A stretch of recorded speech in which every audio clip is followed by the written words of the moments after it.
And President William Ruto has launched the country's first Sharia-compliant bond. It's called the Lindsay Sukuk, which will be traded on the Nairobi Securities Exchange unquoted securities platform. Now, the Islamic security, valued at 3 billion shillings, is set to finance the development of 3,069 affordable housing units in what the head of state now says will address the critical need for affordable housing in the country. Now, speaking during the bell-ringing ceremony, President Ruto emphasized the importance of alternate funding models for key government projects, even as he announced the government's intention to divest from 6 key listed firms in the next 3 months. Let's get more from our very own Jimmy Mbogo.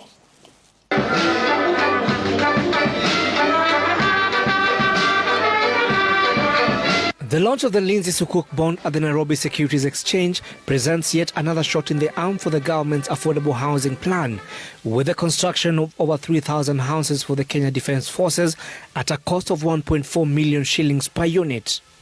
Investors are also set to receive an average of 11% in interest after the 15-year maturity period, which is lower than the current rate.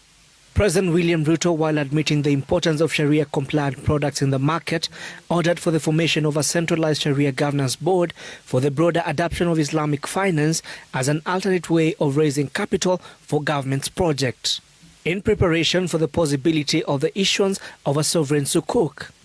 Unlike other conventional bonds, a sukuk bond allows the issuer to sell an investor or a group a certificate and use the proceeds to purchase an asset that the investors will have a direct partial ownership interest in, with the issuer committing to buy back the bonds at a future date at par value. Structuring does actually take a bit of time for products like this to come to market.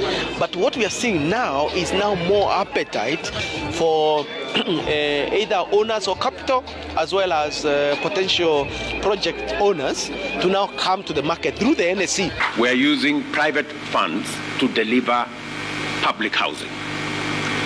It is the model that will leverage more resources beyond what government can do. If we were to deliver the same product using a loan, it would cost us interest of 22%. We're getting it at half that amount. So if there is anything in the realm of innovation, this is what it is.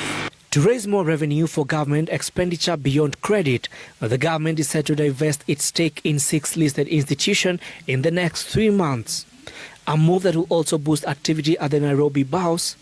According to the NSE CEO Frank Mwiti, the sell down by government is different from the ongoing privatization of loss-making entities and is aimed at a faster transition, unlike the listing of fully owned state enterprises, which require the preparation of the entities to be investor-ready. Before the close of this year, we will have the first 6 companies where we have stake as government listed here for divestiture, so that the public can own what government owns now. At the Nairobi Securities Exchange in Nairobi.